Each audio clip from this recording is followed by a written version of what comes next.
My peoples. Uh, uh. We back in the building. Had some technical difficulties and fell offline. You know, before we even start off with this episode of Boxing for Breakfast, episode 8.1, let me tell you a little bit about episode 8. We was talking about Jerome Boots Ennis. We was talking about Virgil Ortiz. And before I know it, my internet stopped working. So I didn't realize, my peoples, I was talking to myself for like 5 minutes. My internet went down, bro. I was talking to myself for like 5 minutes. Yeah, my peoples, I'm over there politicking and shit. My internet was down. I didn't even know it. I'm just noticing, well, nobody's commenting. Nobody's saying shit. Does anybody agree? Does anybody disagree? I was talking to myself, my people. The internet was down. So we back in the building. We are back in the building. Maker, J. Smith, we here. No Goofy. You know it, my brother. We in the building. So I don't know if you was in the last live, but my internet went down, bro. And the fucked up thing is, when the internet goes down, like it went down and it dropped me off of the live, right? So when I'm back on the live, I can't tell that YouTube dropped me off of the live. So on my side, I see the counter. And it looks like I'm live. So I'm talking, my peoples. I was talking by myself for like 5 minutes. Yeah, my peoples. Oh, Boo's gonna do his thing. Virgil gonna do this and that. And before I knew it, I wasn't even on. Goofy shit. YouTube playing with me. Pierre Oliver, do you see video of Boots on bag? Beautiful. Now listen, Boots, if you see him hitting the pads, hitting the bag, shadow boxing, you can just see his technical abilities, how sharp he is. Or laced, salute. Salute, my G. Appreciate you dropping in. Panty sniffer. Devastating blow. Devastating blow, ladies and gentlemen. That's one of my classic bangers right there, my brother. But you gotta land a big shot. You gotta land a big shot for me to call that one. Oh, so look, a lot of you guys, I noticed that a lot of the people who come to on the live and debate and talk boxing, don't really watch the shorts like that. The short videos that I post, y'all don't know what y'all missing now, bro. I'll be posting some shit. Look, I'm going to show you a video while other guys come through. I'm going to show you this video that I posted. Why? Because remember, Crawford said that Canelo fans going to be crying after the fight. Some of you seen this video that I'm about to show you, but for those of you who haven't, check this out. If Terence Crawford beats Canelo Alvarez, that's flat out one of the biggest.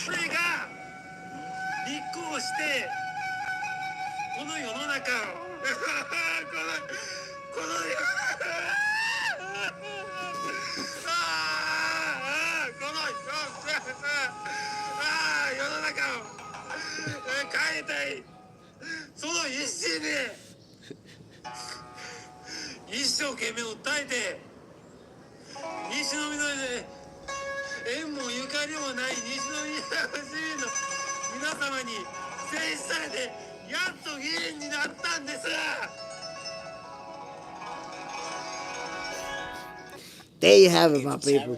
So I'm gonna have to. I put the disclaimer on there, my peoples. You know, the translation may not be 100% accurate. You know, I did the translation the best that I could, but taking into account that I don't speak Japanese, you know, the translation may be closer to 0% accurate. But the disclaimer is up there. The nobody. I thought you said you made a short about Warlerson Melendez. I couldn't find it. I'll show it to you right here. Watch, I'm going to show it to you right here. So, guys, you gotta Check out those videos, man. I post a lot of these videos, and yo, there's some serious content. Oh shit! Hold on, my brother, because now that you tell me that, I don't see that video. I'm gonna post it right now. Oh shit! I posted it. No, you're right. You're right. So for those who don't know, Warlerson Melendez is a Dominican boxer, a Dominican prospect, right? He was 15-0 with 14 knockouts. He was still fighting at a lower level, had only been a professional for 3 years. As an amateur, he won international tournaments. So there was high expectations for him. You know, people like this kid, he's going to become a world champion. In fact, he was going to fight his last fight here in the Dominican Republic, and they already had his document, his paperwork all set up. He was moving to the U.S. to pursue his dream. He already had signed a contract. He was going to start fighting in the U.S., start making a name for himself. Well, he died in an accident. And he was actually killed in a motorcycle accident where the guy who killed him was actually popping a wheelie. Imagine that shit, my peoples. Somebody popping a wheelie took his life from him. But you're right, my brother. You couldn't find it because I didn't post it. I posted it, but I didn't post it on YouTube. So I'm going to look for that video and I'm going to post it. I'm glad that you brought it up. I didn't realize. I thought it was up. But it wasn't. My peoples. Maker, nah, that translation is perfect. I did the best I could. I did the best I could with that translation. You know. What my technique to translate it was use his facial expression and his emotions. That's what it sounded like he was saying to me. You know, make of it what you will. But I will say, my peoples, when it comes to Terence Crawford and Canelo Alvarez, it's just like Virgil versus Boots. I've been telling people, nobody gonna watch anybody. It's two elite level fighters in their prime. Nobody gonna watch anybody. The same with Crawford and Canelo. Super competitive fight. Crawford wins by unanimous decision. Jamie Gibling, Crawford for the win, 100. Panty sniffer. If your day is so busy with work, studying, and all that, but you love boxing and want to get into that and build a career, if you could, how to do it, how to train, eat, sleep, and find deals in the boxing world. I mean, listen, it's a big, big sacrifice if you want to make it in boxing, but you're going to do it on your own and you have to work, you have a regular life. It's a big, big sacrifice. You have to understand that elite level fighters, right, from the time that they turn pro, they have sponsors paying for their nutrition. They have people helping them out. They have people, high profile people who know about them and help them out, whether it's with boxing gear, whether it's with a gym where they could work out, whether it's with, you know, good facilities. So when you're already a known elite level fighters, a lot of doors open for you. You're still going to struggle because you're not going to be making money. You're going to be eating bullshit. You're not going to, but you're still going to find a way to get to a good gym. You're still going to find a way to focus on boxing.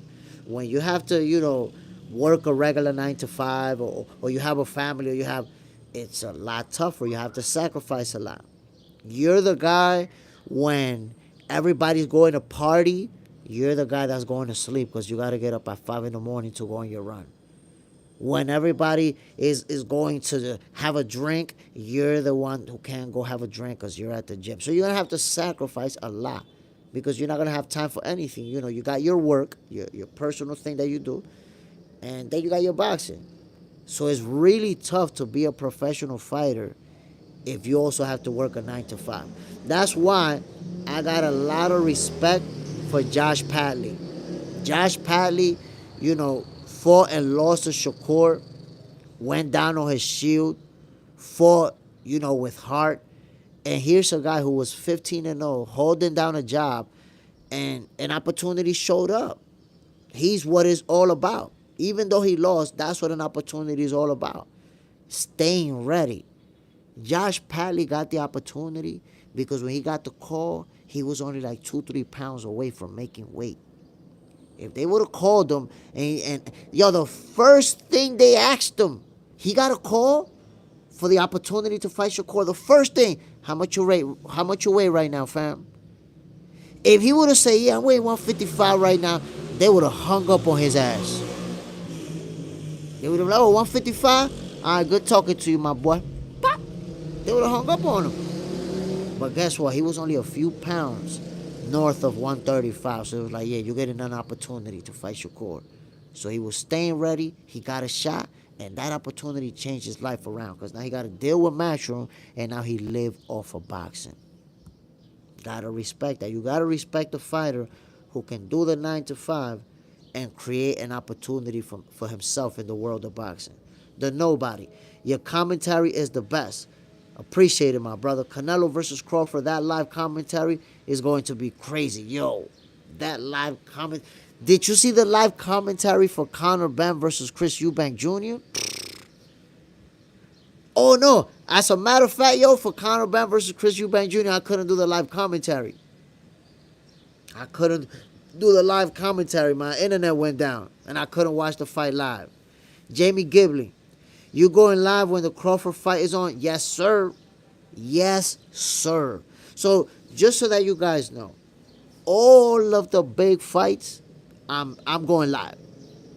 I'm going live. Just like boxing for breakfast, you know if you get up in the morning and you go to YouTube, you're going to find boxing for breakfast on fire. It's the same thing. If there's a big fight, a good fight, go to Box Center. Your boy Jay Smith going to be calling that action. Eventually, you know, I'm just waiting for the Zone or ESPN to come calling so I can call the fights for their ass and bring that smoke over there. I know people want to see some shit like that on TV. Mr. Riz, Logan Paul is the best fighter in boxing history. You got it, champ. The nobody. How much did you get paid in your pro debut? Nah, I didn't get paid much. Like I said, my training camp. My training camp cost more than my pro debut. Put it like that. Jesse Meza. Wait, are you betting on Canelo or Crawford? Let's be real. Am I betting on Canelo or Crawford? I'm betting on Canelo, my brother. I made that clear. I had not said it today because we're not talking about bets. But I'm telling you right now, I got Canelo Alvarez beating Terence Crawford. That's how I got it playing out. Come on now. Come on now. Jesse Meza. If your money on Crawford or Canelo, chat want to know. My money's on Crawford, my G. My money's on Terence Crawford to win by unanimous decision. It's going to be a good fight. I've been telling everybody, stop saying that this guy's going to watch that guy, that this guy's going to make it look easy. Although, I've also said, towards the end of the fight, I think it is possible that Crawford may even make it look easy. I think it is possible that Crawford might, start to dominate and just find that range where Canelo just can't do much with him. Because people, I'm telling you, people underestimate what reach can do when a fighter is at an elite level. And Crawford has a very, good reach advantage on Canelo. He can keep him at, and not just the reach advantage, the overall. Because Canelo's fought a bunch of fighters who have a reach advantage on him. He's used to that. I'm talking about the overall set of skills that Crawford brings to the table. Because you're not just talking about a long jab. You're talking about the footwork, the angles, the speed, the timing.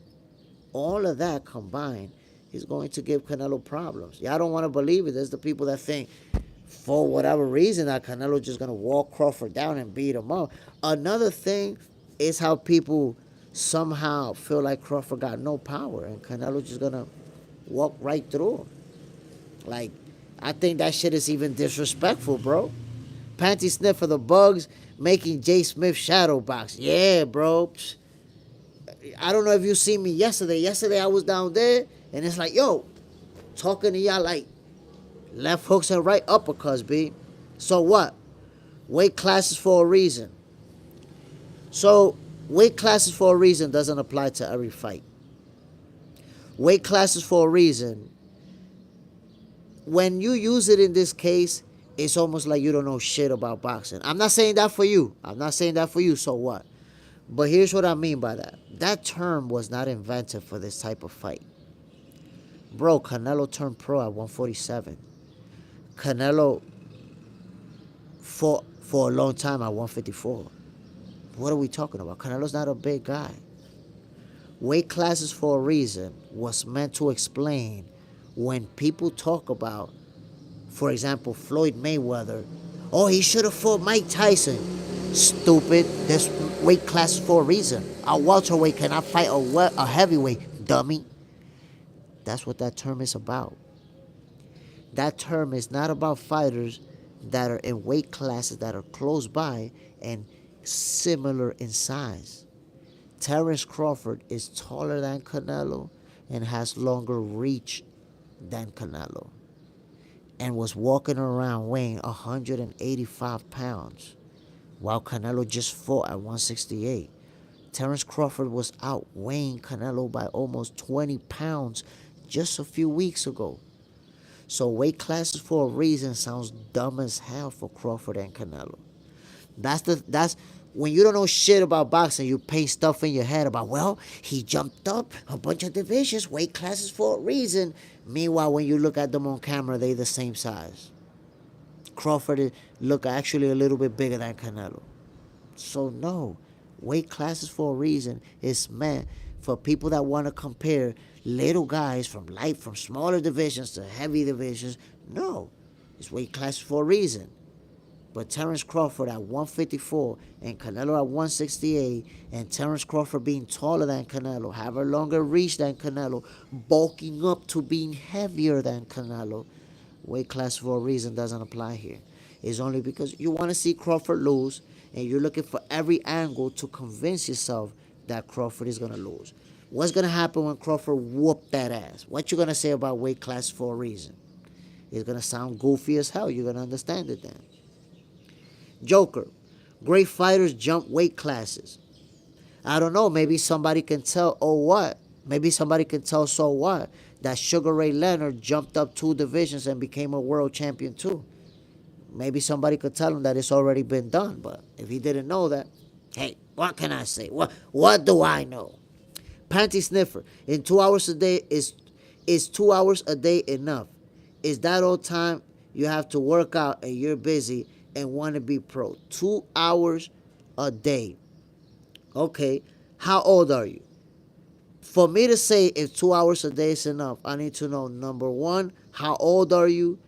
And number two, what experience do you have? What's your level of athleticism right now? MS, Canelo only threw 150 punches against Cole and missed most punches, but having a better power jab and knowing how to pressure should able to handle Canelo. But I will say, look, the punch output for William Skull, it shouldn't really be brought up in this one. And the reason why is because we all know that William Skull spent about 90% of that fight running and fighting defensively and trying to get away.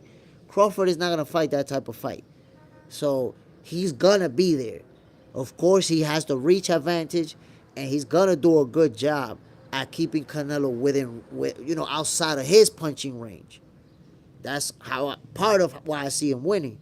But we're going to see a more active Canelo with a Crawford who's willing to engage. William Skull was there to run, my G. Panty sniffer, 19 years old, my brother. I have no experience in boxing, just starting, and I stopped working out like 3 months ago. I was doing calisthenics, bodybuilding, and running. All right, so you can still get in boxing, but 2 hours is a small amount of time if you're not in very good shape. If you're already in very good shape, with 2 hours a day, you can make it happen. That's enough. With 2 hours a day, you could go to a gym. That's enough time for you to hit the bag, for you to spar, for you to jump rope, for you to do your calisthenics in the gym as well, for you to shadow box.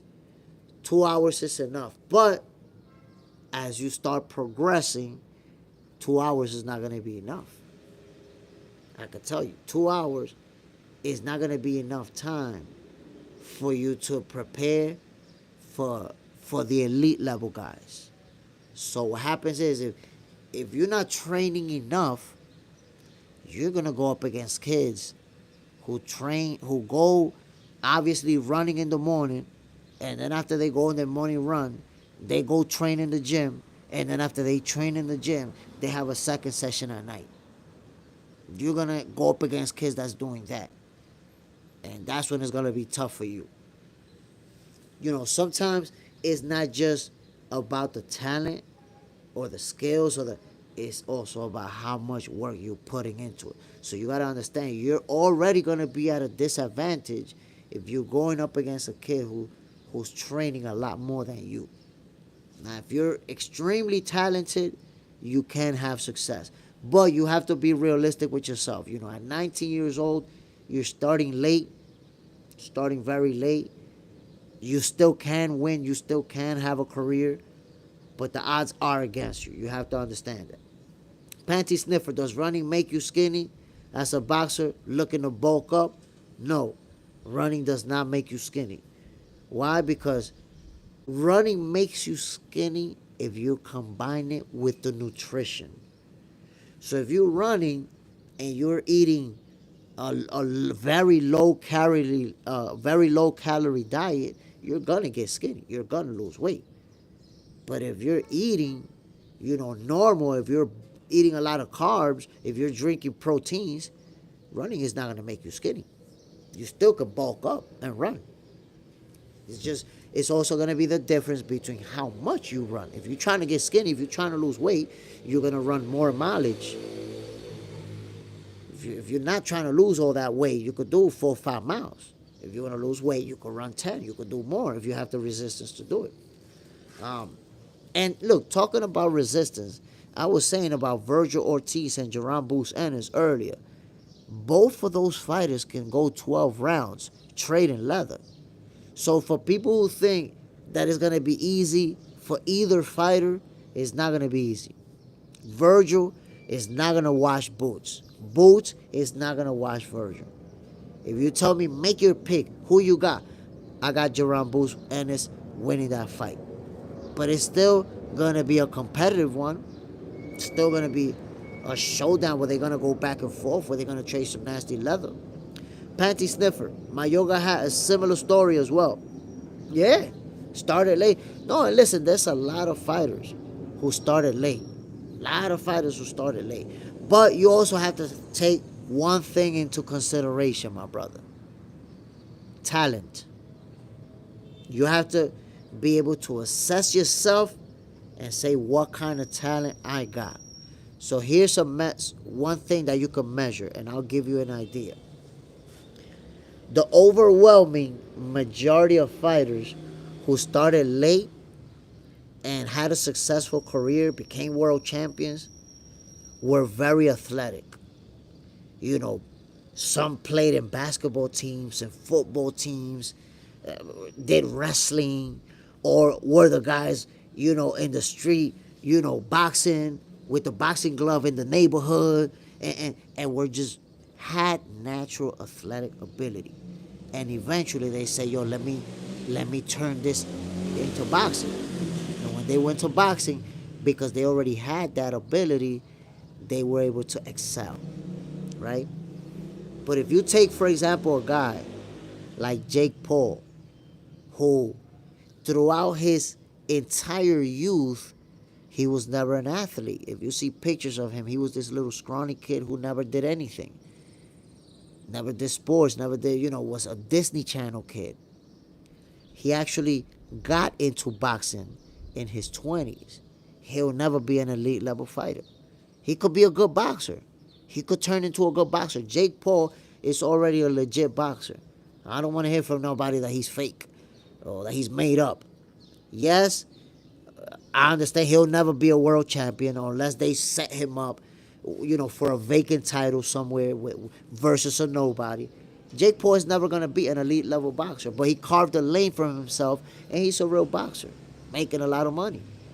So if you train, you can be a good boxer. If you train hard, can you become a world champion? If you start late, the odds are against you, but it's possible. Very possible. Stella Capone. Oh, it's just you, the guy with the beautiful eyes. Good morning. Good morning, Stella Capone. Appreciate you dropping in. No. Let me correct you on that. The guy with the beautiful eyes that knows a shitload of boxing and gives it to you guys for free. For those of you who tuning into the channel for the first time, my peoples, this is Boxing for Breakfast, where you get a healthy dosage of the sweet science early in the morning. Early. Panty sniffer, yo, Stella, my boy Jay Sniffers married. Chill. They defending the honor, baby. But yeah, my peoples, listen. I want you to keep in mind, because sometimes people come on the show and they come on for the first time and they see me and they interact and they don't subscribe to the channel and they run into me a month later. Like, yo, I was looking for you, man. This show is fun. Like, bro, I am on Mondays through Fridays starting at 6 a.m. Boxing for Breakfast. You don't have to wake up in the morning looking goofy as hell, just thinking about boxing. Oh, I wonder, is Terrence Crawford going to knock Canelo out? Is Tank going to stop ducking Shakur? You don't have to be thinking to yourself, looking goofy as hell. Come over here, Boxing for Breakfast, and enjoy the show. That's what it's all about. The main topic of conversation of this episode is Virgil versus Boots. It's 30 of us in the building right now, guys. Make your predictions. Make your predictions. And I don't want to hear a whole sentence. I don't want to hear, no. Don't give me an analysis. I'm gonna put you on blast, my peoples, because I want to have my receipt for when the fight go down. Make your prediction, my people. Just put one name up. This is a poll right here. One name. You got Virgil or you got Boots? Who you got winning this fight? Panty sniffer. I got Boots every time of the day. There you have it, my peoples. The first person to chime in, Panties sniffer, got Virgil.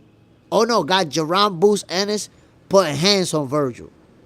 Whoa, Chris Fontaine says Boots is gonna put the beat on Virgil. The first two in the building chimed in and they got Boots. Damn, y'all telling me that Virgil don't got peoples in Box Center? Boots got the show on lock? Come on, man. Don't tell me that's how it's playing out. I'm going to give y'all 30 more seconds. 30 more seconds. If nobody chime in, the chat unanimously got Jerome Boots Ennis winning this fight. Virgil Ortiz is not looking good in the Box Center chat. Oh, the third one, Aroma Sound, chimes in for Boots once again. We got Boots winning by unanimous decision in the Box Center chat, my peoples. Golly. Oh, there we go. 3-1, Virgil. Virgil's in the race, my peoples. Johnny and that channel says Virgil Ortiz. Easy work. Virgil Ortiz is in the fight. 3-1. Stella Capone. I wasn't trying to be disrespectful or anything, but he has eyes, respectfully. Stella Capone, no disrespect taken, honey. No disrespect taken at all. Facts. You can compliment somebody, no big deal. No disrespect was taken. So Rich Main got Boots. So Boots got 4 people in the chat saying that he's gonna win this fight. Virgil Ortiz only has 1. My peoples, it's real like that. Boots dominating. If we do a poll on Facebook, on Instagram, on YouTube, Boots is going to dominate like that, what is that telling us? Is that telling us that Jerome Boots Ennis is getting ready to move up to the 154 division and put the beats on Virgil? Y'all tell me. Y'all tell me, my people. MS, Virgil gonna crush that chinny chin. Whoa, hold on. Let me get your receipt. MS, Virgil gonna crush that chinny chin. Johnny and Dad channel, Ortiz is tougher. Rich Main, Boots is like top 5 boxers to me. Is this in this year, 2025? Listen, Jerome Boots Ennis, his stock has skyrocketed ever since he signed with Eddie Hearn and Matchroom. They've done a great job promoting him. And we've seen Boots showing out every time he step in the building. So let's see what's next. But listen, Jerome Boots Ennis versus Virgil Ortiz, I do believe it's a 50-50 fight. I give Boots the edge in some of the things that he does offensively. But Virgil is a tough fighter, technical, skilled fighter. And the thing about this one here, guys, they're both big guys. They're both big kids, man. Big young men. They're both big and strong. We're gonna get this fight is not taking place in a football field. This fight isn't even gonna take place inside of a phone booth. My people, Virgil Ortiz versus Jerome Boots Ennis is going down in a powder keg. We're about to see explosions. Real talk. Yoda, Bohachuk beat Virgil, if you ask me. I mean, I respect it. I understand because I see a lot of people saying that. But at the end of the day, Virgil walked away with the W, and we have to accept it. We have to accept it. That's like me going back and telling you a number of fighters who we felt could have lost that fight, but the results wasn't what we thought it was. Panty Sniffer, Boots versus the racist guy ain't happening no more. Boots versus the racist guy. Who's the racist guy? Aroma Sound. Which racist guy? Oh, Teofimo Lopez. That's not happening. That fight's not happening. But Teofimo Lopez did say that fight can happen. And the reason he said that is because it appears that Boots just didn't want to do that fight with His Excellency Turki Al Sheikh. That's what it looked like. And then Teofimo, it looks like he also ended up not fighting Devin because he didn't want to do business with His Excellency Turki Al Sheikh. Or I don't know if it's Top Rank involved in that one. But the point is that when Teofimo went the other way from His Excellency, he actually said a fight can still happen with Boots. That can still happen. So, you never know. You never know. Stella Capone, boxer puncher versus pressure fighter. Who does history say the winner of that style matchup? I think Boots. I think Boots too. Boxer puncher versus pressure fighter. If we look at historical data, I think boxer punchers win more often than not. Chris Fontaine. Yo, you seen Brian Norman saying Boots ducked him? I mean, he feels that way. He feels that way because you have to understand, Brian Norman Jr., I want you to consider this.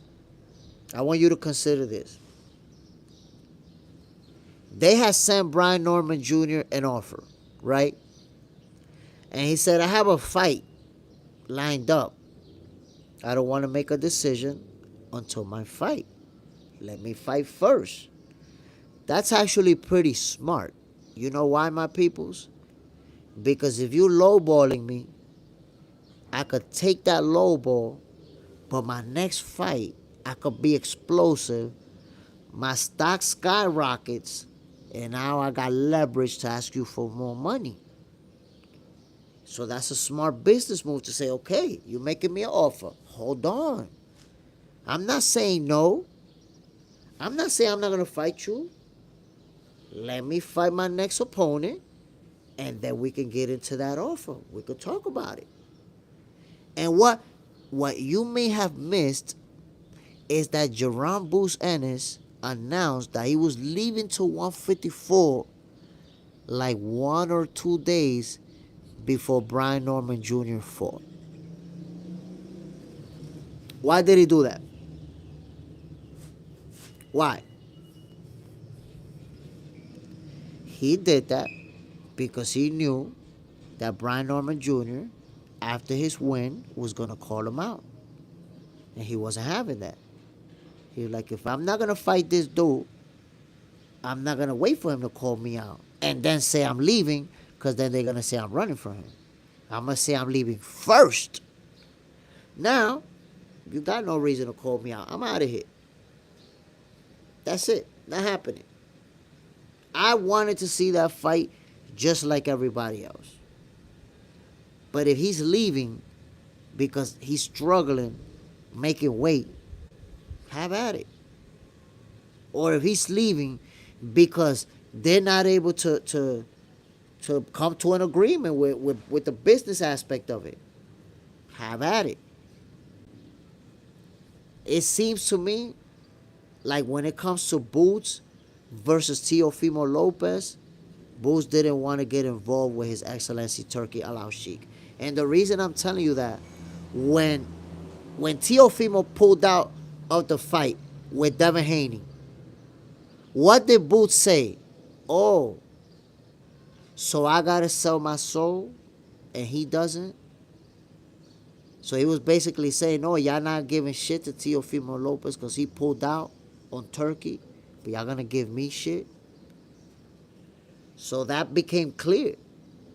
Boots don't want to work with Turkey. He don't want to work with them people for whatever reason. And I think I got a feeling I know why. Joni and that channel, that Ortiz jab going to stop all that bullshit antics Boots be doing. We'll see. Luke DeJohn. Hold on. I'm going to read that back. By the way, my peoples. By the way, let me read this real quick. Hold on. Johnny and that channel. That Ortiz jab. Okay, wait. That Ortiz jab stop all that bullshit antics Boots be doing. So, let me tell you this, my peoples. If you put your prediction up on Jerron Boots Ennis and Virgil Ortiz, your comment is going to make it into the next video. Why? Because I'm actually compiling what you guys have to say so that I can post this video. This is what Box Center is about. What do the fans think? What do the fans have to say? You guys probably know, those of you who've been here long enough, that a lot of fighters check me out. That a lot of fighters see many of the videos that I post. Look, let me name some of the fighters, my peoples. Jerron Boots Ennis, Jermel Charlo,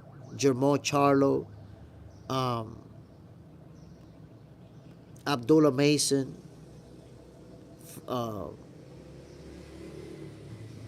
there's so many fighters. Michaela Meyer, Clarissa Shields, Alicia Baumgartner, David Benavidez, David Morrell. It's so many fighters that actually see Box Center videos. So I actually want them to see what you guys have to say, what the fans are saying about these fights.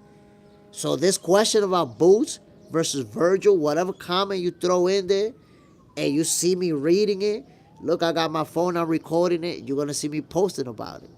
So they see what the fans are saying. Aroma Sound. Ortiz has the ability to keep Boots serious. I think Boots rises to the occasion and beats him. I got Boots winning that fight too, my brother. I got it too. Listen up, bro. Read. Young Heifer. Young Heifer. I didn't see your comment, Young Heifer. Say it again and I'm going to read it, I promise. Aroma, damn. Aroma Sound. He wasn't even the one on the bike. Stella Capone. What will Dev versus Brian Norman Jr. look like? I'm not sure it will be entertaining because of Dev, Tom and Jerry feet. So let me say this, Stella. I think that Brian Norman Jr. versus Devin Haney is going to be an entertaining fight. And I'm going to tell you why. Devin, if he finds the right opponent who's gonna push him enough, he's gonna stand there and fight. Like, he'll use his footwork, but if you press him the right way, he's gonna fight you. And I'm gonna give you some examples. Look at his fight with Linares, where after he got clipped, he got hurt bad, and then he started. But look at his fight with Linares, and also, most importantly, look at his fight with Lomachenko. You know, Lomachenko forced him to fight, was all over him.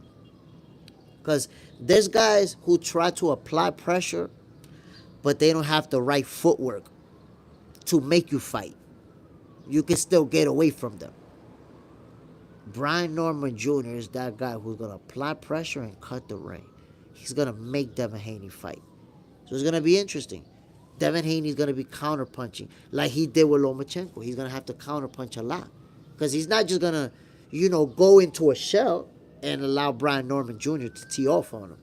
So I think it is going to be entertainment. I think just like Vasyl Lomachenko pushed Devin Haney and made him fight, I think Brian Norman Jr. is going to do the same. Chris Fontaine, facts. If you give Devin no choice, he's going to try to fight you off of him. Yeah, Devin Haney, look, we even saw it with Ryan Garcia, which is why he lost. He opted to go blow for blow. But Devin Haney, if he finds a fighter who's going to press him, he's not just going to go into a shell. He's going to fight back, and it's going to turn into a firefight. Stella Capone, pressure fighter versus pure boxer. What history say? I mean, in most cases, the pure boxers win. But that's the most cases. There's always an exception. There's always a special fighter who's going to beat the odds. So, that can always happen. Nothing is guaranteed based on stats. Ozzy, I believe Terrence is as great as Leonard, but all the odds are against him. I wouldn't be surprised if they get some kind of tactic wrong with losing weight. Terrence has all the skills. I feel like people are underestimating not just Terrence Crawford's skills, but his power. We're going to see that Canelo is going to taste leather, and I promise you, he's going to be a lot more cautious than people think. He's going to be a lot more hesitant than people think. For whatever reason, people have this notion that Crawford is just going to walk Terrence Crawford down. Canelo's just going to walk him down and boom, boom, boom, and just bully him. And it's not going to go down like that. Once he takes that power and that reach advantage catches up to him, Canelo's going to have to figure out his way to get on the inside. Canelo's going to take at least 2-3 rounds finding his distance. It's going to take time. So right now I'm giving you, my people, some jewels that I want you to remember when the fight happens. The first 3-4 rounds, they're going to be won by Terrence Crawford. Why? Because Canelo's going to take some time figuring out that long-ass reach advantage. That jab that is going to be in his face and him moving, trying to get it, he's going to take some time. Eventually, he's going to figure it out. But those first few rounds, it's Crawford. It's for Crawford. Johnny and Dad Channel, Ortiz is a pure boxer and a pressure boxer. Boots, just a pure boxer. I wouldn't say Boots is just a pure boxer, because he also knows how to apply pressure. I think the difference is that Virgil Ortiz kind of has one gear. That's it. He's going at you. He's going at you. Boots doesn't have just that one gear. Boots, he can make you chase him around. He can stand in there and trade with you. And he can also follow you around and pressure you. So I think Boots can also apply pressure. He's just not a guy that has, one gear that's going to just keep going forward. Ozzy, I wouldn't be surprised if Canelo gets caught on the chin and goes down. It can definitely happen. Look, Canelo can get dropped. People have this wrong perception of boxing that if a fighter never been dropped, he can't be dropped. No, anybody, if you get hit with the right shot at the right time, you can be dropped. It can happen. Just like Canelo can drop Crawford, Crawford can drop Canelo. It can go both ways. Stella Capone. No, Boots is a boxer puncher. His KO ratio says he's a puncher. I mean, he's a puncher. He got power. But he can box. He can box you. He can outbox you. Look at Karen. Once he realized, okay, I'm not going to knock you out, he went to boxing and outboxed him. So he's the type of fighter that he can, like I said before, man, he can do it inside the phone booth and get you out of there, and he can fight you in a football field and beat you on the scorecards. Either way. Chris Fontaine. Wrong. Really, everybody underestimate Bomac like he don't have Crawford and Keyshawn. Now, I don't underestimate Bomac, my G. I've been said, to me, he could have been trainer of the year like 2-3 years in a row with the shit he been doing. So I don't underestimate him for sure. El Rodriguez, bro, Canelo power gonna be too much. Canelo never been hurt, okay? Except when he fought Cotto. So when you say Canelo power is gonna be too much, it wasn't too much for Dimitri Bivol. You see? It wasn't too much for William Skull. So that's the problem, my brother. You're assuming that Canelo is going to be landing these huge, big power punches on Crawford, and Crawford's not going to be able to handle it. Did you see William Skull get knocked out? Did you see Bivol get knocked out? So that's a bad assumption that his power is going to be too much. Look, when you say his power is going to be too much, if the fight goes the distance alone, you're going to look bad. Even if Canelo wins by decision, you're going to look bad, my brother. Because what happened with the power? You said it was going to be too much. How could the fight go the distance? The power is not going to be too much. I promise you that, my guy. It's not. Unconcerned me. Canelo ain't losing, but take steroids. Oh, my God. You the one with the conspiracies, huh? You like to bring in the conspiracies to make it spicy. Don't make stuff up out of thin air. That's not a good look. If you don't like Crawford, that's cool. But making stuff up out of thin air just says that you don't got no confidence in Canelo. So you got to lie. You're already making up the excuses for when Crawford whooped that ass. Rodriguez, I doubt Crawford will drop Canelo. So I will say, look, I don't see Canelo getting dropped. It can happen. That's all I'm telling you. So the difference between me and you, if Crawford drop him, I'm going to be like, I told y'all it could happen. You're going to be like, nah. It can't happen. And then you see him get dropped. How you going to look? El Rodriguez, bro, Triple G couldn't even hurt Canelo. You going to tell me he would have hurt Crawford? You see, that's the thing, man. El Rodriguez, you don't understand. Styles make fights. When you bring up other fighters to say that this person hurt this person, that's casual fan shit. Because they fight different styles. You don't know that who's going to catch who with what punch. Look, now you're making Bivol a different beast. Well, you're making Bivol a different beast. Terence Crawford has a longer reach advantage than Bivol, and he has more power than Bivol. He has more knockouts than Bivol. He's considered a power puncher, a knockout puncher. Bivol has a low knockout percentage. So Bivol's a beast with a low knockout percentage, no power, and Crawford isn't. Come on now. I'm going to show you how you switch logic real quick. When Canelo was going to fight Bivol, that's what everybody was saying. That Bivol wasn't going to keep Canelo off of him. That Canelo hit too hard. That Bivol don't got no power. And Bivol made it look easy. Made it look easy against Canelo. So now, Rodriguez, you calling him a beast. You wasn't calling Bivol a beast before he fought Canelo. I know you would not have the balls to tell me in this chat that you said Bivol was going to beat Canelo before the fight. Or that you was calling Bivol a beast before the fight. Oh, now he whooped Canelo ass. He a beast. You didn't call him that before the fight, though. So that's all I'm saying. We've seen Canelo get outboxed by somebody who's not a power puncher. And made to look easy. The notion that Canelo's gonna make Crawford look easy, that's insane. John Parham, stop ducking the like. Yo, 50 minutes with y'all and 10 likes. 35 people, man, ducking the like. That's crazy work. Ducking that like y'all ducking Tank Davis. Salute, John Parham. El Rodriguez, how many KOs does Crawford have? I mean, I don't know off the top of my head, but look, I got a phone right here. We can simply look it up. I will tell you, Bivol has about 12 knockouts in 24 fights. Bivol has a 50% knockout percentage. Crawford has, look at it right there, 41 fights and 31 knockouts. You call that a knockout, a power puncher.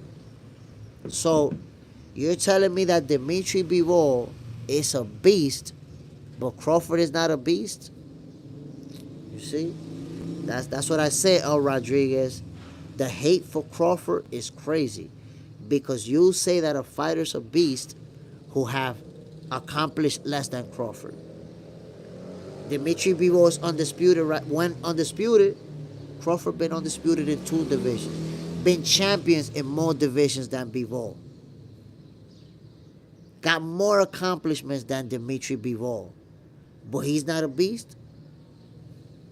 When you make up an opinion, you praise somebody that you like, or you praise somebody who beat Canelo, and then Crawford, you try to diminish him. Come on, man. Come on.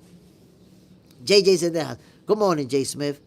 Let's go, Twin Force in the house. Good morning, JJ's in the house. Bam! In the building.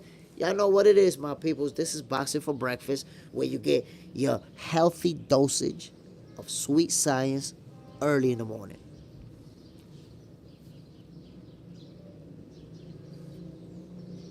El Rodriguez, let's see the name and better fighters that Crawford fought that will beat Bivol's resume.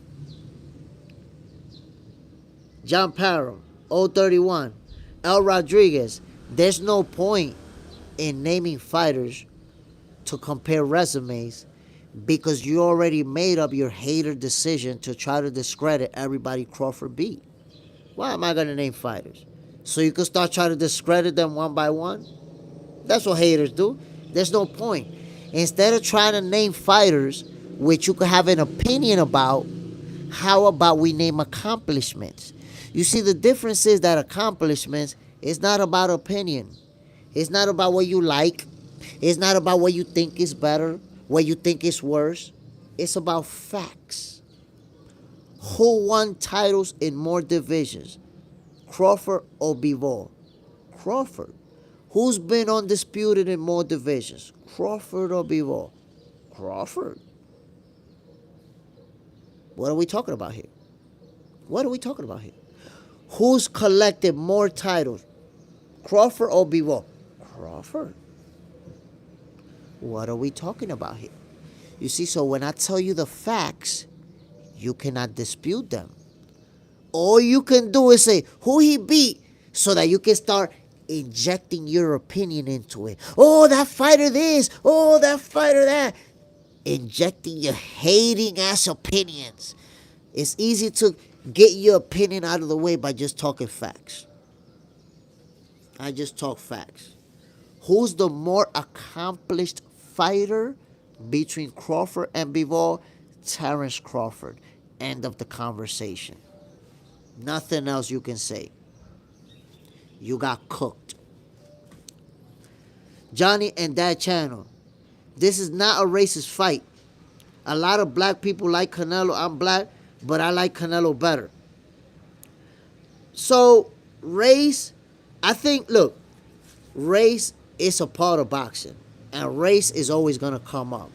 But I will say that Terence Crawford and Canelo Alvarez, the fact that one fighter is Mexican, the other fighter is African American, that makes it a lot bigger because there's been historic matchups between Mexico and the U.S. If you think about Julio Cesar Chavez versus Sweet Pea, if you think about Oscar De La Hoya versus Floyd Mayweather, there's been a bunch of fights. between African American and Mexican fighters. This one is going to join the list. This one is going to join the list of huge fights between Mexico and the U.S.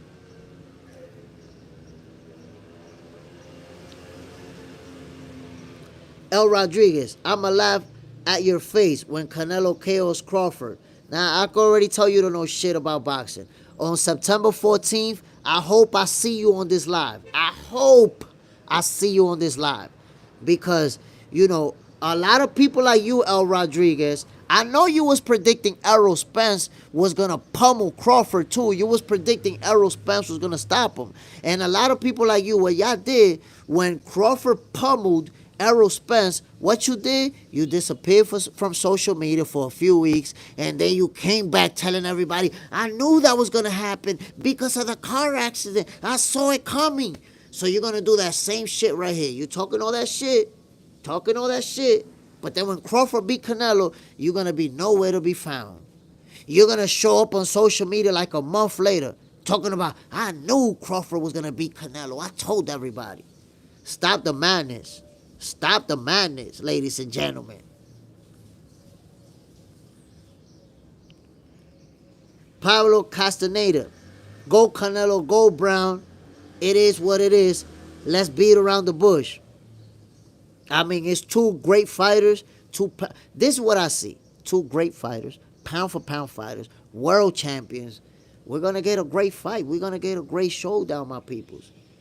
That's why I say, so many people focused on hating, and I don't understand why. Why do you choose to hate and start trying to diminish? Oh, this guy wasn't all that. Oh, he didn't beat this. Oh, who he beat. Why hate when you have two world champions, two pound for pound fighters, two guys who are amongst the most famous in boxing about to fight each other? This is going to be a historic fight. And y'all busy over here hating on one fighter or the other. Come on, man. Come on, man. NYC, Alex, I pick Crawford over Errol. No chance you pick Crawford over Errol. You're a Crawford hater. No chance. No chance whatsoever. Because I knew the only reason Crawford fought Errol was because Errol lost against the Ferrari. You see, you're a Crawford hater. You're not really giving him credit. You're hating. You're using the same Errol Spence hater tactics. No possibility that you pick Crawford to win that fight. None whatsoever. You pick Errol to knock Crawford out. And when Crawford beat the crap out of Errol, that's why you hate him even more. Your hate for Crawford grew when he put the beats on Canelo. That's why you hate him so much. El Rodriguez, you're going to tell me Crawford stands 24 rounds with Orchard Beterbiev? Don't ignore my question. Bro, El Rodriguez, look, I'm not going to ignore. When people ask me bad questions, I ignore them. But this time, I'm not going to ignore it, but I'm going to explain it to you. Asking if Crawford go 24 rounds with Orchard Beterbiev is a dumb question. It's a question you ask with casual fans who don't know shit about boxing. But I ignore those questions. But I'm going to answer it for you. My brother, Terrence Crawford fights at 154 and is going to be moving to 168 for this one fight. Why the fuck would you ask if he can go 24 rounds with a 175-pounder? You don't make no sense, bro. You don't make no fucking sense. Does Tank Davis handle 24 rounds with Jerome Boost Ennis? Tell me your favorite fighters, whoever your favorite fighter is, do they handle it? Like, that's a stupid question to ask. I know you don't like Crawford, but at least match him up against guys in his own division, B. That don't make no sense what you're saying. So when you ask dumb questions, I ignore them. I'm answering this one, but why would you match Crawford with Beterbiev? Like, that shit don't make no sense, bro. You matching him with a 175-pounder when everybody's already saying he's too little for 168? Now you match him. Why not match him with Usyk? Go ahead. You want to ask me how Crawford gonna do against Usyk? You want to ask me if Crawford can go 24 with Usyk? Like, be for real, my guy. Come on now. Let's be for real. Johnny Walker. This is the first time I listen to you and your boxing conversation. I respect your boxing knowledge. Giovanni Walker, I appreciate it, my guy. I hope you stay long enough to see that you want to subscribe to Box Center. A lot of great content I drop. Not only do I go live and we go at it, but I also drop a lot of videos. Every day I drop new videos. I promise you, Box Center is going to be the #1 boxing channel, my G. Al the Maker, I can't see Lara and Jacob is in prime. Those was good fights. And I'm going to tell you what, till this day, a lot of people say Erislandi's Lara beat Canelo. Why? Because he used his height and reach advantages. People don't see that Canelo had problems with guys who, not just height, because he fought a lot of taller opponents, but who got height, reach, and that elite level footwork. Fighters like that gave him problems. Joni and Dad, bad fans ruin boxing. That's facts. That's facts. El Rodriguez, this guy, Errol wasn't the same when he fought Crawford. Spence barely got through Ugas. You see, Spence barely got through a guy that he stopped. What are we talking about, Rodriguez? Spence barely got past a guy that he stopped? Past a guy that only hurt him when he slipped, dropped the mouthpiece, boom, got pieced up. Beat Danny Garcia. Beat Ugas. 2 elite level fighters, but he wasn't all that. Then the accident came back for Crawford. Look, El Rodriguez, right now, I'm going to give you a little bit of time so you can see. I'm going to dedicate you to answer to you so that you can see that you should never bring up the accident in your life. When you think you're saying something smart, you think you're bringing a good talking point, you're actually saying something that's dumb as hell, that's goofy as hell, and you don't even realize it. And I'm going to show you that it is dumb to bring it up. Errol Spence did not break a single bone in his body. Errol Spence did not suffer neurological damage. The worst injury that Errol Spence suffered in that accident was busted teeth. He lost some teeth. That's it. And as I'm very well sure you know, you don't need your teeth to box. You don't need your teeth to throw hands, to use footwork, movement. You need your teeth for none of that. That's the only thing that Errol Spence lost. So he doesn't have a single injury from that accident that carried to 2-3 years. So when you bring up the accident thinking it's smart to say, oh, the accident, you actually sound dumb as hell, bro, without even knowing it. Because if I ask you right now, tell me what injury from the accident you think affected him in the Crawford fight, you will be stuck on stupid. You wouldn't know what to say. Did he have a bad leg when he fought Crawford? Did he still have a bad arm when he fought Crawford? What did he have? Just an accident? Just it? So, bro, he didn't have anything from that accident that carried over years later to affect him. You sound dumb as hell when you say he wasn't the same because of the accident.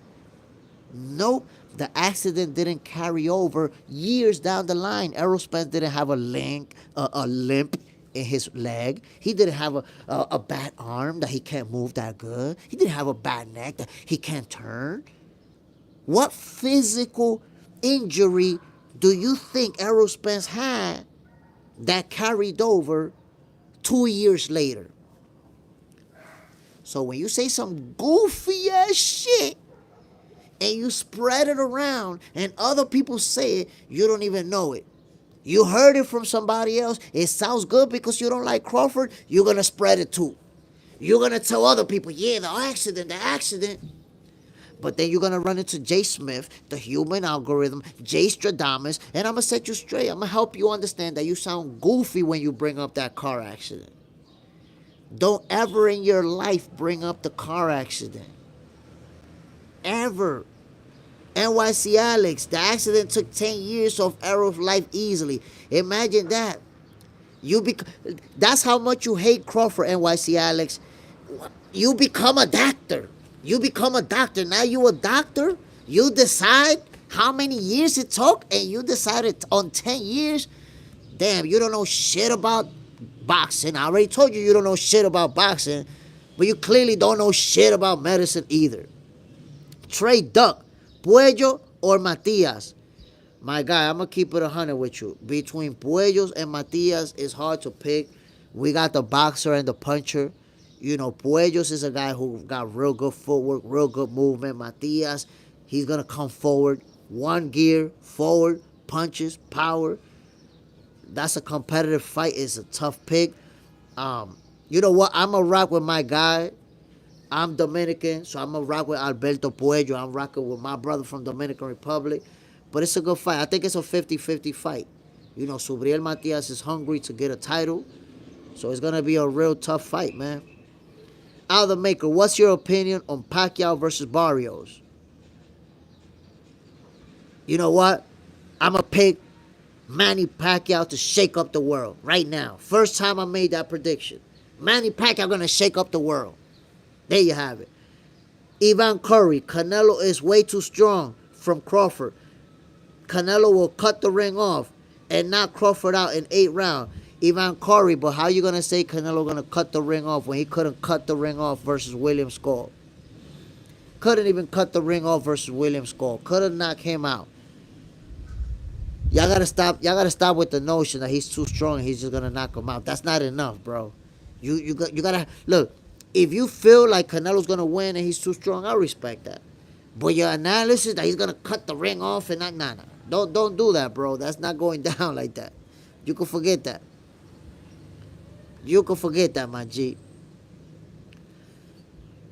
Hash Bass, Matias is going to lose.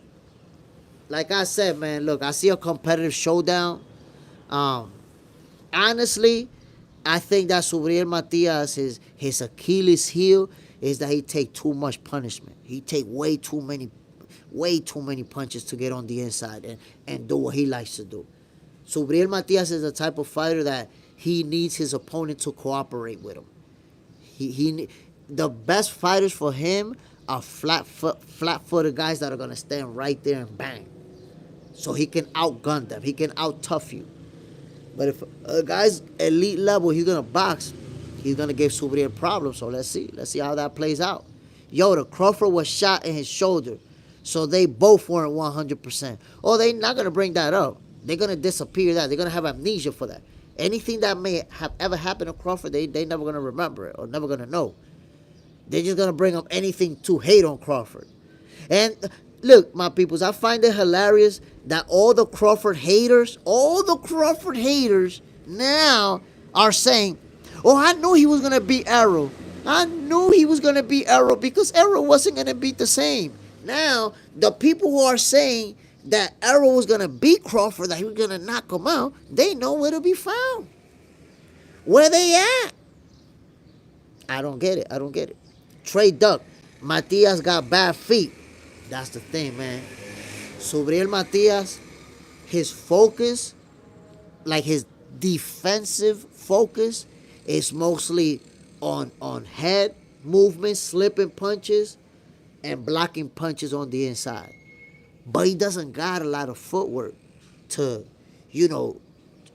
step left, step right, give you some lateral movement, give you some angles to get out the way.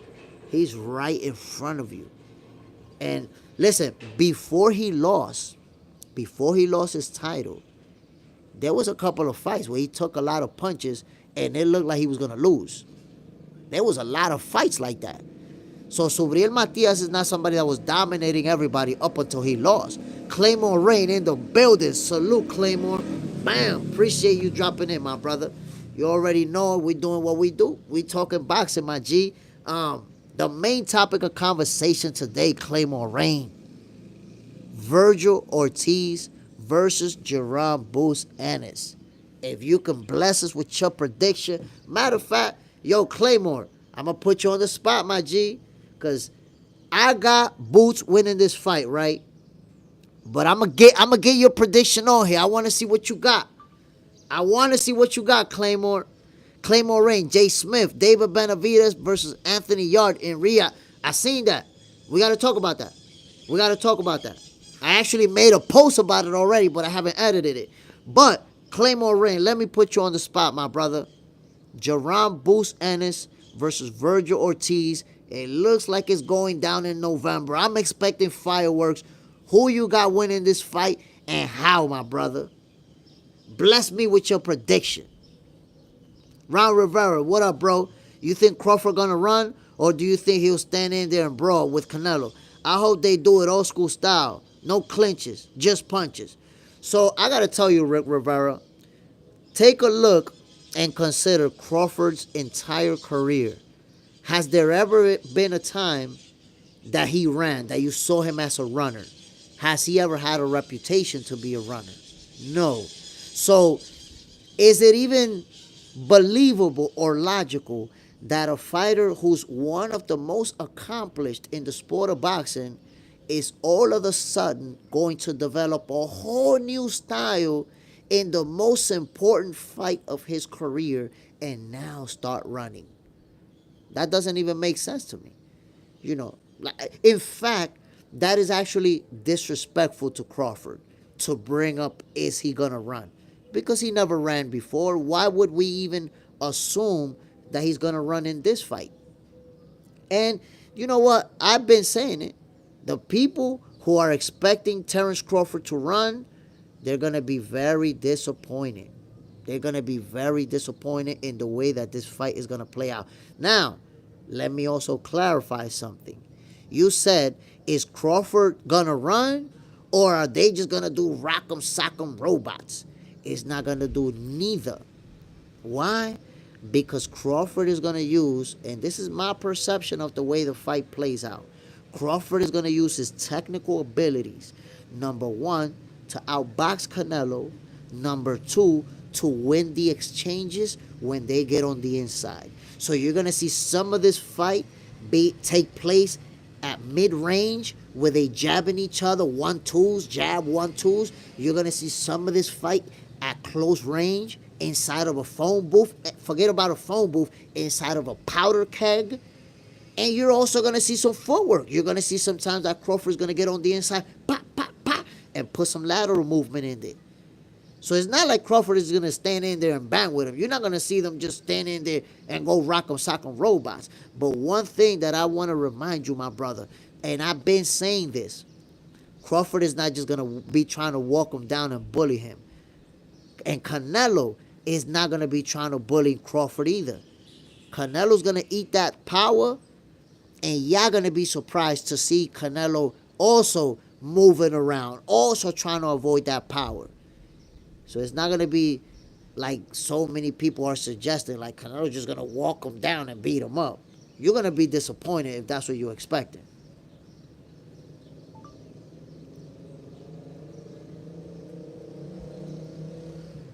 On Bias Brim, maybe Turkey giving them both enough money, but I wasn't banking on Boost versus Verge as Boost's first fight at 154. I didn't think so either. To be honest, what I thought would have been the best scenario is for Boost to fight another person, a high-profile name, while Virgil fights for a title.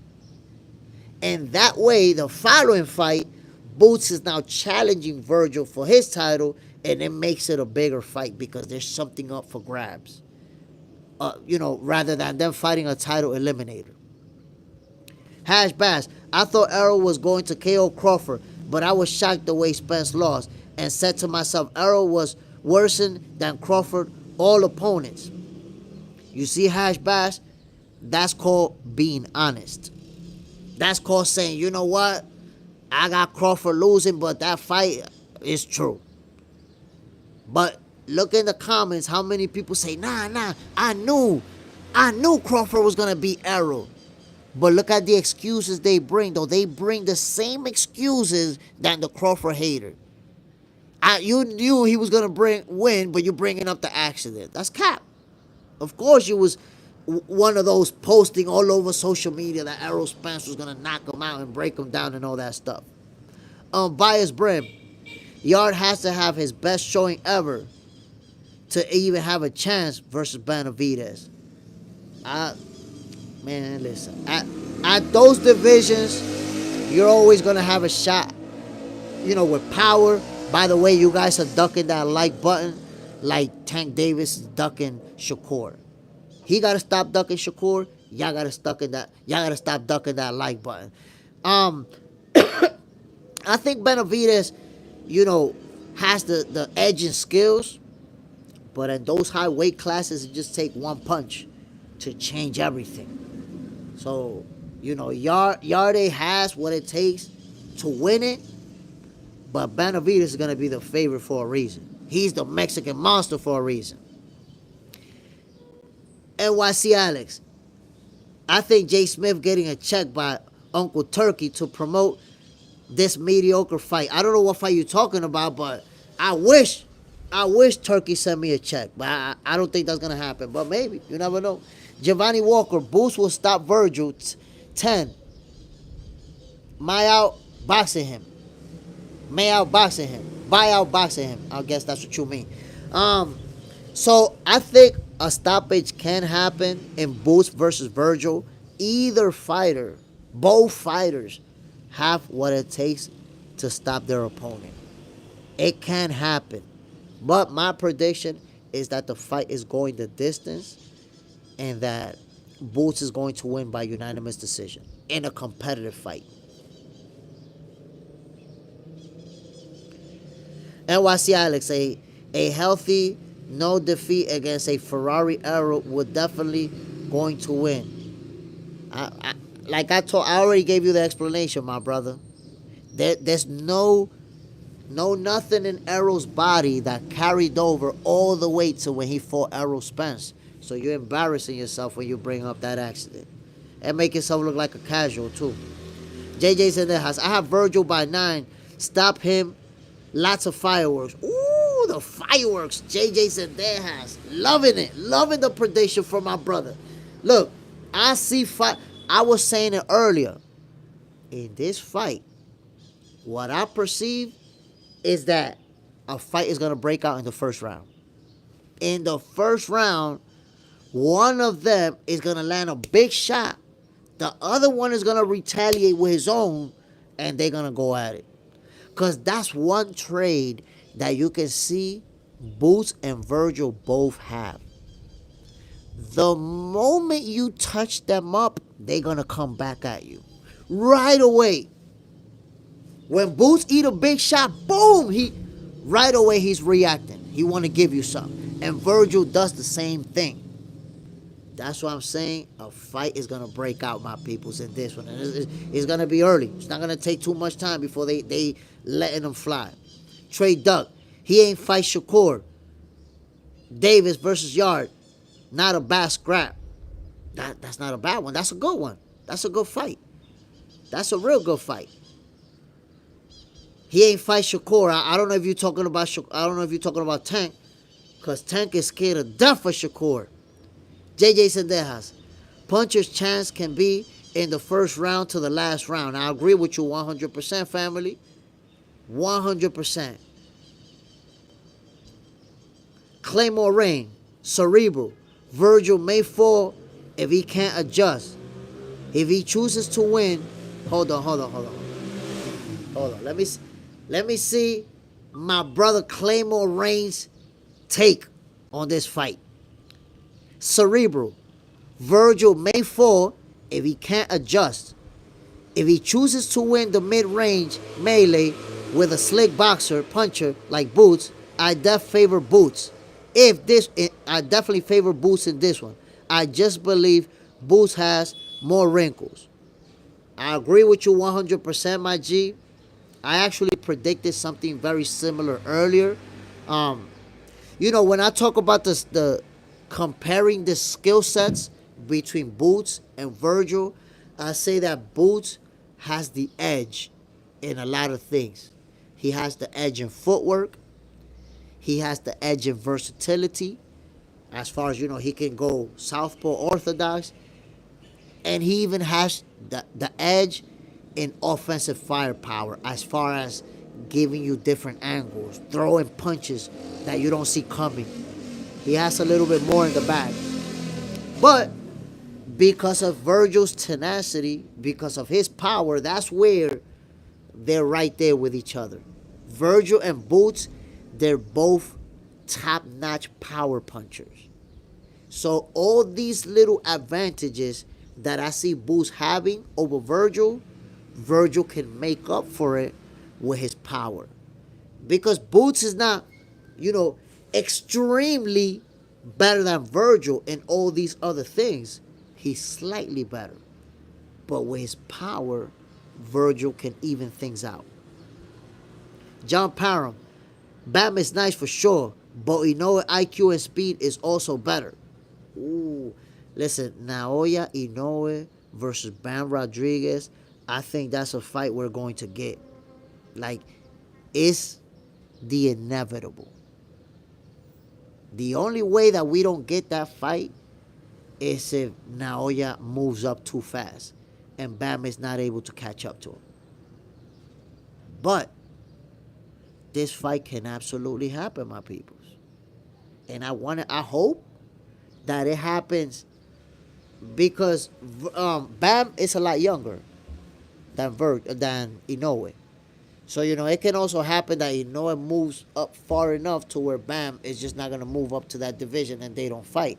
But something to consider, Naoya Inoue is a small fighter. He's not going to move up that many more divisions from here. Go get the money. Boost will get buyer by Virgil. I don't know what you mean. He's going to get buyer. He's going to get by Virgil, or he's going to get, I don't know what you mean.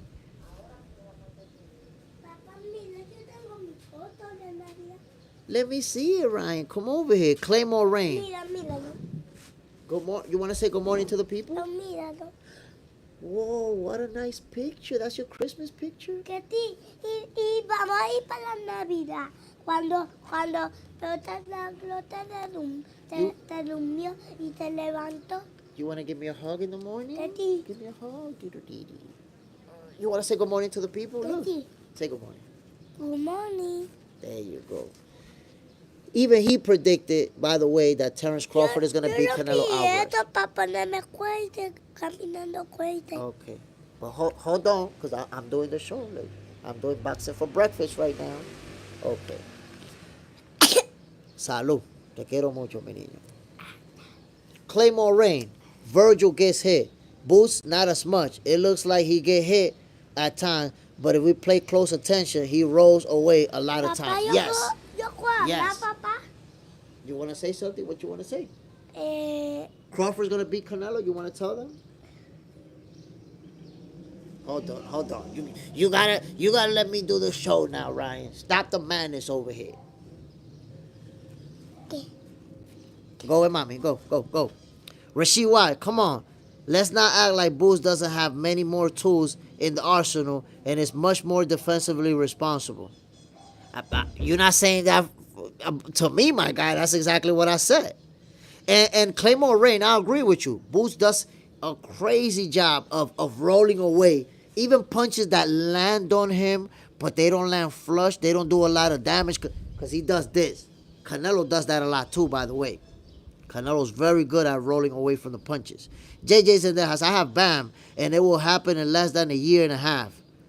Whoa, in less than a year and a half, we're getting Bam versus the Monster. I want to see it. Virtual Impaler. Charlie Zanilov, #1 pound for pound. Oh, come on, man. Stop the madness. John Parham, make sure you like and subscribe.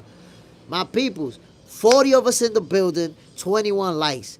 I know some of y'all been ducking that like button the same way that Tank Davis ducking Shakur. I know it. But Tank need to stop ducking Shakur, and y'all need to stop ducking that like button. Boop, hit it. NYC Alex, that kid Bam is a killer. That's a fact. Bam is a killer. Inoue is a killer. Real talk. John Parham, Inoue's chin is decent, so I don't know. I think they could both take a shot. I think they both been hit with some good punches and weather the storm. Fearless Rick Boxing. Morning, Poppy. Fearless Rick Boxing. What's the deal, my G? Bam. Jerome Boost Ennis versus Virgil Ortiz. Yo, Fearless Rick Boxing. Who you got, my brother? Who you got, and how do you see this fight playing out? Go get the money. Boost could get hurt by Virgil. My mistake, Jay Smith. I mean, I think they could both hurt each other. Virgil got power. Boost got power. If the right shot lands, anybody could get hurt. And I will tell you, if one of them two gets hurt in this fight, they might get taken out of there. Because both guys, when they hurt you, they go for the kill. They go for the kill, my people. Both of them. John Parham said, what up, little man? Ryan Enso already ran to Mount Dukes over there. Virtual Impeller. Charlie Zanilov, Big Usyk. Okay, Virtual Impeller. Look, I'm going to give you a shot. Because you look like you're interested in boxing. So I'm going to give you an opportunity. But that's 2 Charlie Zanilov comments. I'm going to give you an opportunity. This is about to be the best boxing channel. You don't want to get blocked out of here. You don't want to miss on this fire content. You don't want to miss out on these fire conversations, fire debates. You don't want to miss that, right? But the next time you bring up old Charlie Zanilov, you're about to get blocked out of here. So don't bring him up anymore. If anything, sit there and enjoy the show peacefully. You bring up that goofy ass shit, you're going to get blocked out. You're going to miss out on the best boxing channel. Do you want to get blocked out of the best boxing channel? I don't think so. Don't make me do it to you. Ivan Curry, Bud Crawford ain't never been hit by a bigger and stronger champion. Bud is 36 years old. Canelo put him asleep in 8 rounds. Ivan Curry, I hate to disappoint you by telling you this, but there's video out there of Terence Crawford sparring with Carlos Adames, who's a champion at 160. Sparring. Watch. And it's not touching each other up. Like trading bombs with a 160-pounder when he was weighing 147. You have no idea who the hell Crawford is working with. But let me just give you a hint. You see the guy that beat the crap out of Canelo? Well, I'm not going to say beat the crap out of him, but the guy who made it look easy in Canelo's last loss, Dimitri Bivol, remember him? Made it look real easy, and you have amnesia, you act like that fight never happened. Crawford has been working with him. Let that sizzle in your spirit. That's all I'm going to say. Rick Rivera. Monstro Benavidez. My opinion, he overrated. Just saying. Damn, bro, I don't understand how you think Benavidez is overrated. He's been winning, moving up in divisions. People don't want to fight him. Canelo don't want to fight him. I don't know why would you think he's overrated. Okay, Virtual Impeller already showed that he's a goofball and needs some attention. Probably in his mother's basement, whacking his meat, watching porn and watching Box Center. We don't need you, Virtual Impeller. You're a goofball. My bad, my peoples. But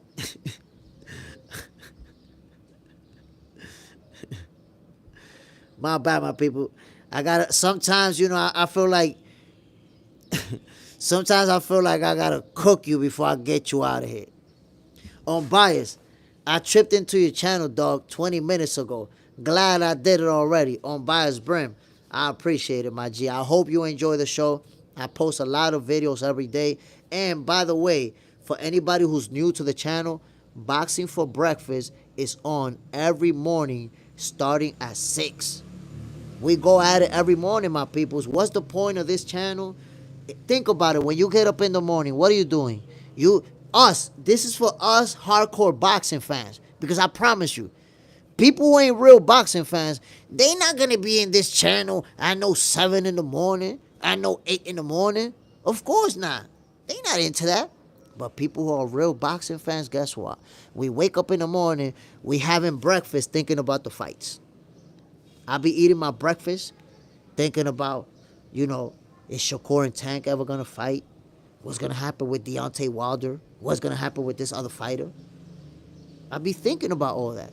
So I say to myself, you know what? I know a lot of boxing fans be thinking about boxing, but they don't really have an outlet to to interact with. You're just thinking about it, talking to yourself. Because let's face it, most of the people that we live with or we live around, they not hardcore boxing fans. You start talking about, yo, Canelo and Crawford's going to be crazy. They like, I don't want to hear that shit. I don't know who that is. So now we got boxing for breakfast. That's where this came from.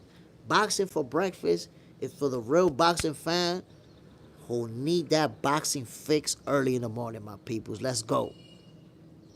Hash Bash. Boost conditioning is better than Virgil, and Boost will KO Virgil when he take him in deep waters. I don't know. I would say that both fighters are ready to go 12 rounds shooting bombs at each other. I think that both fighters are ready to go at it. JJ Sendeja, get him the fuck out of here. Yeah, you know, the goofy ass, looking for attention. You need to get roasted and escorted out.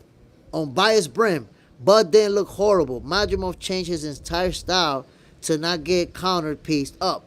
Herky jerky with mad feints. Yeah, that's what it's about.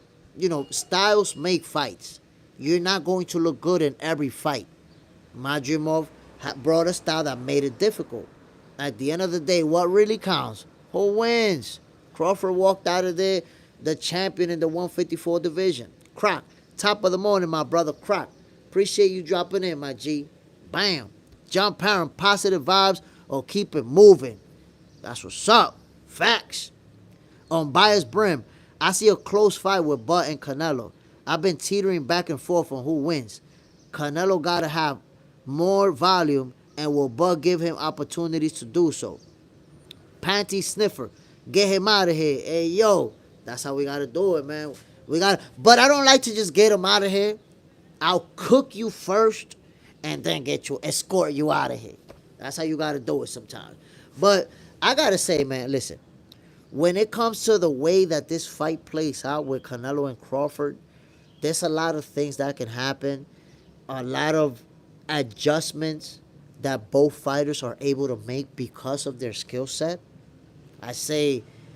I do have Crawford winning the early rounds because of his reach advantage.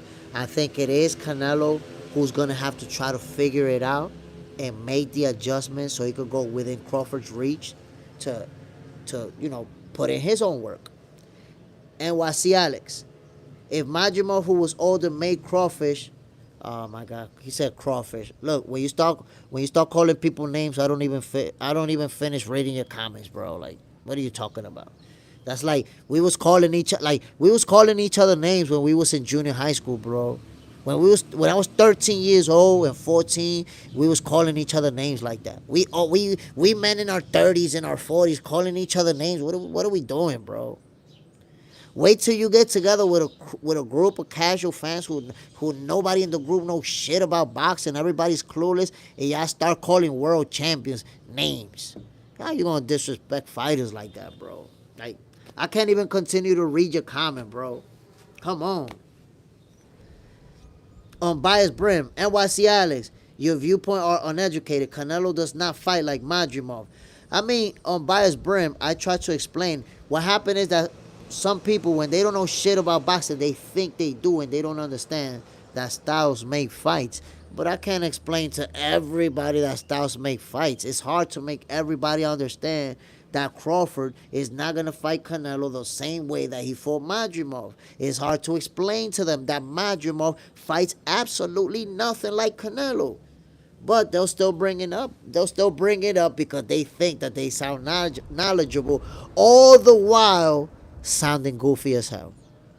Hit the like button, my peoples. And NYC Alex, you the first one that should have hit the like button because I've been answering all your questions. Rashid White, I definitely agree with one of the last comments that came from across the boost conditioning. His father, Bozy, is known for having the fighters to 15 rounds. No, listen. Jerome Boost ending conditioning is at the highest level. That's not something that I would even question. All I'm saying is that Virgil Ortiz, his conditioning is also top notch.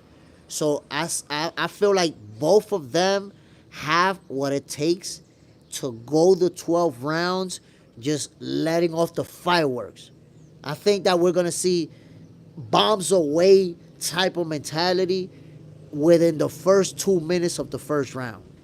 And a fight is going to break out. I'm telling you, a fight is going to break out, my peoples. That's real talk. Croc, what's your thoughts on Greg Norman Jr.? Do you mean Brian Norman Jr.? Do you mean Brian Norman Jr., my brother? On Bias Brim, if Canelo can conjure up a performance like he had versus Danny Jacobs, then it's a problem for Bud. I just don't think that Canelo exists anymore. John Parham, Croc, he about to own 147. Also, it is about Brian Norman Jr. Brian Norman Jr. he's the guy. That's it. He runs. Okay, Croc. Brian Norman Jr. is the guy. He runs the welterweight division. The moment Boots said, I'm leaving, it's Brian Norman Jr.'s division. That's my take on it. Hash Bass J. Smith, do you think Shakur is getting set up by Turkey because of the smaller ring and the non-running rule and whatever that means when it comes to boxing? So there's actually no running rule.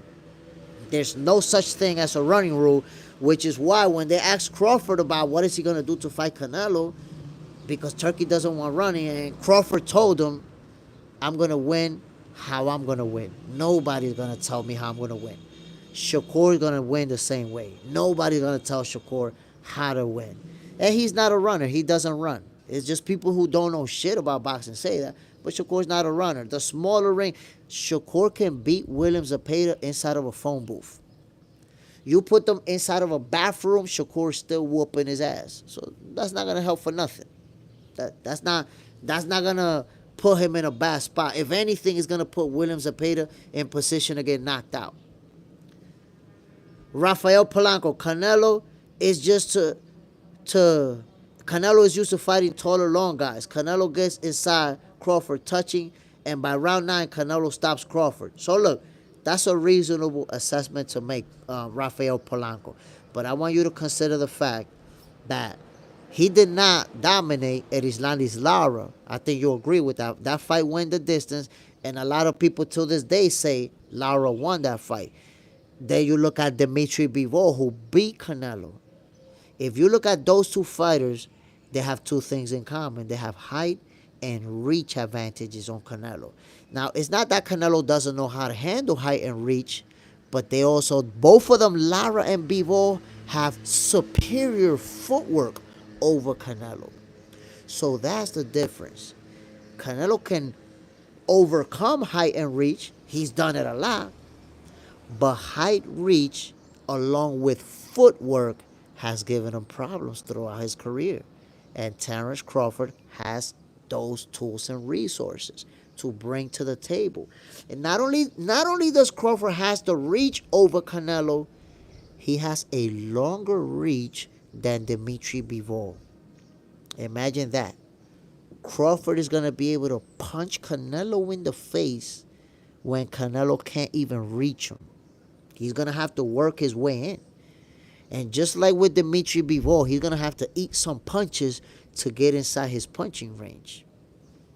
People not taking none of that into consideration. The whole argument about power and Canelo's too strong and Canelo's too big. You're not seeing Crawford's physical advantages. Now I'm trying to tell you. Crawford has physical advantages that mean a lot in the world of boxing. On Bias Brim, y'all about to see Norman pull out his toolbox versus Haney. That's going to be a good fight. Somebody was asking me earlier if Norman Jr. versus Haney is going to be boring. It's not going to be a boring fight, my peoples. Because Devin Haney, yes, his last fight wasn't all that. He can, go into his footwork and be a very defensive fighter. But I want you guys to remember Devin Haney versus Vasyl Lomachenko. Devin Haney versus Linares. Devin Haney only started using that serious footwork and moving around a lot on Linares when he got hurt bad towards the end of the fight. So, Devin Haney, if you press him, if you know how to press him, he's going to fight you. He's not going to go in a shell and let you go off on him. And you saw that with Lomachenko. He's going to counterpunch. He's going to counterpunch with hard shots. Combination, let his hands go. So Devin Haney and Brian Norman Jr. is going to be a good fight. It's going to be a fun to watch type of fight. Kelly Monero, I don't think Bivol really beat Canelo. It was a money thing, a bad judge setup. Kelly Monero, you're in a very lonely island in this one. And that's a very bad point of view. And I'm going to tell you why. Number one, Terrence Crawford was the bigger star when they fought each other. I mean, Canelo Alvarez was the bigger star when they fought each other. Canelo Alvarez is the bigger star right now. He's still the face of boxing. So judges are not going to go in favor of the guy who nobody even knows. Kelly, you probably didn't even know Dimitri Bivol or hadn't even seen a single fight of Dimitri Bivol before he fought Canelo. He wasn't a big star. So no way that the judges are going to side with a guy who they don't even know. The judges don't even know him. That's one. And then to say that it was a money thing, that doesn't make sense. Why are you going to pay Canelo a shitload of money to take a loss? Boxing makes more money if Canelo wins, if they keep him undefeated. Canelo lost to Mayweather. If he doesn't lose again, that's better for boxing. That wasn't good. There's no business that makes sense for Canelo to lose to Bivol. He lost because Bivol outboxed him. Bivol was better than him.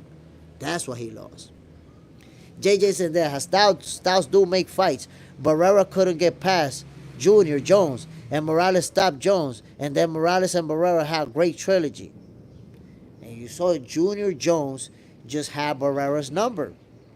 And I'm going to tell you like this. When I watched the first fight, I felt like, damn, did you... Because Barreras was a very, not just a talented fighter, but was a very focused and disciplined fighter. He was known for his discipline. So I feel like there's no way that he didn't prepare for Junior Jones. This guy's, his discipline is something that he's known for. So when the rematch was going down, I was like, oh, nah. Junior Jones getting knocked out. Junior Jones going to sleep. And then he beat him the same way in the rematch, maybe even worse. So that's how you can tell Junior Jones can fight. And he didn't accomplish as much as Barrera. But he can fight. And he had his number. Sometimes a fighter just got your number. Panty Sniffer, Jay Smith, President of Dominican Republic. Put me up there. I should be the president. John Parham, if Dev stand toe-to-toe, Brian will eat him up. Yeah, I think so too. I think it's not in Devin's best convenience, best interest to stand in there and trade with Brian Norman Jr.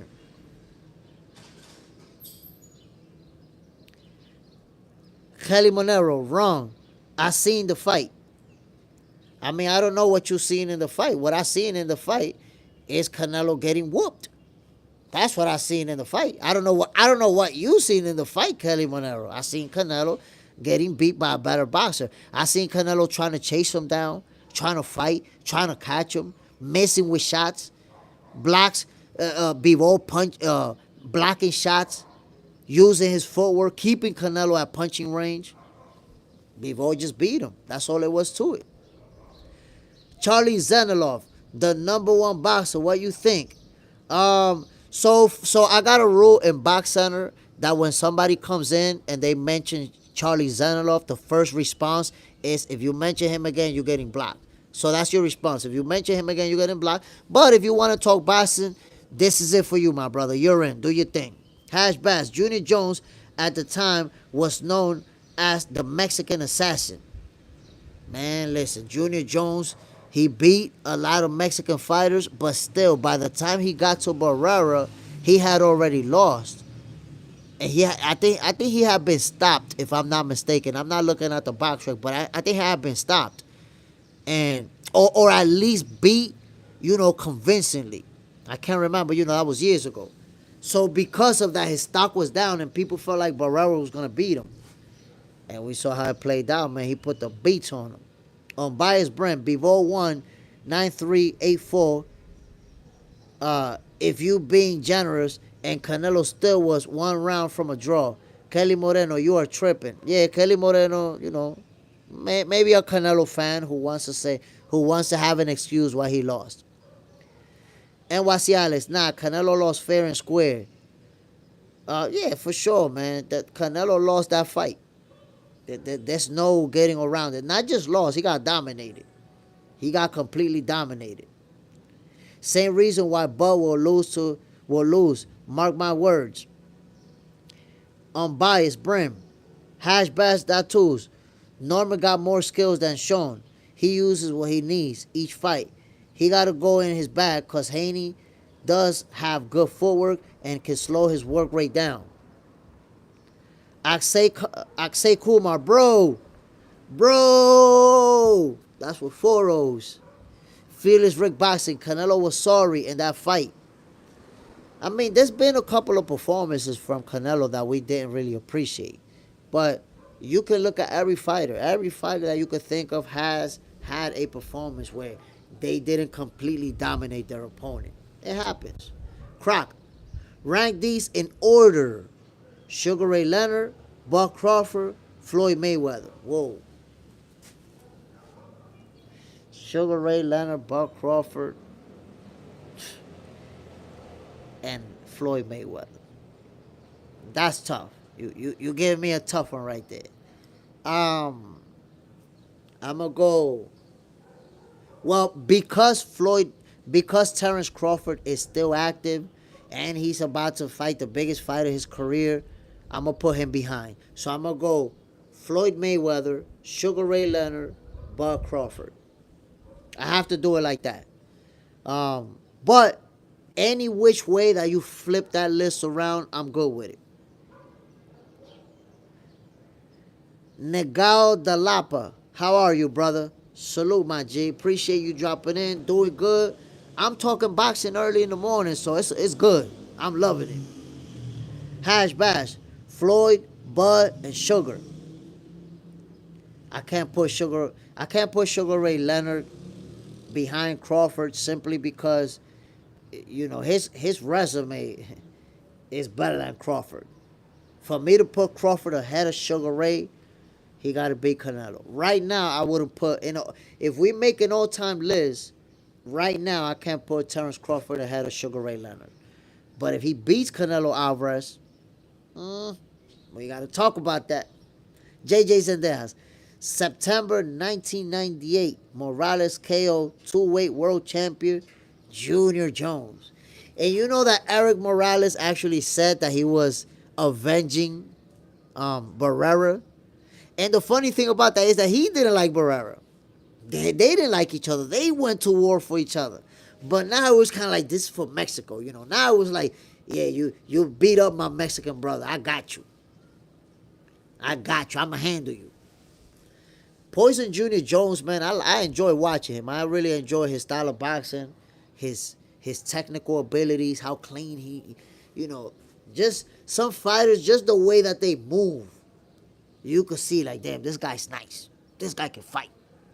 But my peoples, this live is about to end.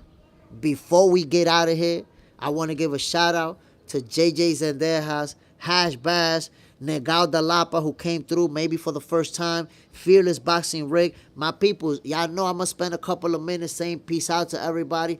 Before I get out of here, man, if you thought it was worth it, don't forget to hit the like button.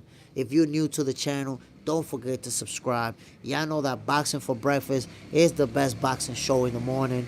We on Mondays through Fridays, starting at 6 in the morning. We giving you the sweet science, a healthy dosage, Mondays through Fridays. Where else you gonna get this fire right here? You're not gonna get this. So subscribe, hit the like button. And let me continue to give a shout out to the people that showed up today. Bias Brim, Aksay Kumar, NYC Alex, Hash Bash, John Parham, JJ Zendejas, Kelly Moreno, The Truth 90, Panty Sniffer in the building, Croc, and everybody else who showed up today. Y'all already know, my peoples. I'm Jay Smith. This is Boxing for Breakfast, a healthy dosage of sweet science in the morning for you guys. I'm going to see you guys tomorrow, man. See you guys tomorrow. Stay tuned. And a bunch of new videos, my peoples, that I'm posting. Short videos. You guys are missing out on a lot of my short videos, my peoples. So before I even get out of here, I'm going to start doing that. I'm going to start ending the show by playing you guys one of the videos that I posted recently. That way you're not just catching the live, you're also catching those fire videos that I'm posting and you missing out on. George Esparza, yo, shout out from Fort Worth, Texas, my guy. Ooh, Fort Worth, Texas in the building. My peoples, I've been getting a lot of love from Texas. I really appreciate it. I don't know how this happened. I don't know if I landed in the Texas algorithm or something, but salute to everybody in Texas who've been showing out, who've been coming to Box Center. I've seen a lot of subscribers from Box Center, a lot of subscribers from Texas too. Yo, y'all definitely showing out, man. But let me play you guys the last short not the last short. I'm going to post another one to show you some of the knowledge that I'll be dropping on here, my peoples. Check this out. This is how we're going to end the show today. They never box or study the sweet science. See, that's the thing, my... They never box or study the sweet science. See, that's the thing, my people. When you've been watching boxing on TV for a long time, you start to think that you're an expert. And you start to feel like you're an expert. And then you start expressing yourself. You don't know what it takes to get to that level. You don't understand what it takes to become a world champion, to beat highly ranked opponents and get a title shot and actually win it. You don't know what it takes. Only got 10 fights. You sound goofy as hell. You don't know shit about boxing.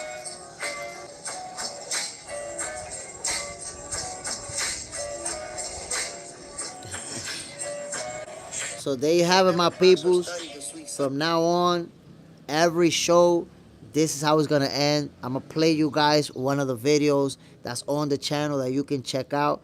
George Esparza, yo, shout out from Fort Worth, Texas, my guy. My peoples. I appreciate you, man. Shout out to George Esparza. Shout out to everybody in Texas that's been showing love. Mr. Extra, any cookout tomorrow. There might not be a cookout tomorrow, but what you're going to get is boxing for breakfast starting at 6 in the morning. Y'all already know, my peoples. Yo, salute, bam, peace, and one love to everybody who tuned in today. I'll see y'all tomorrow, my people.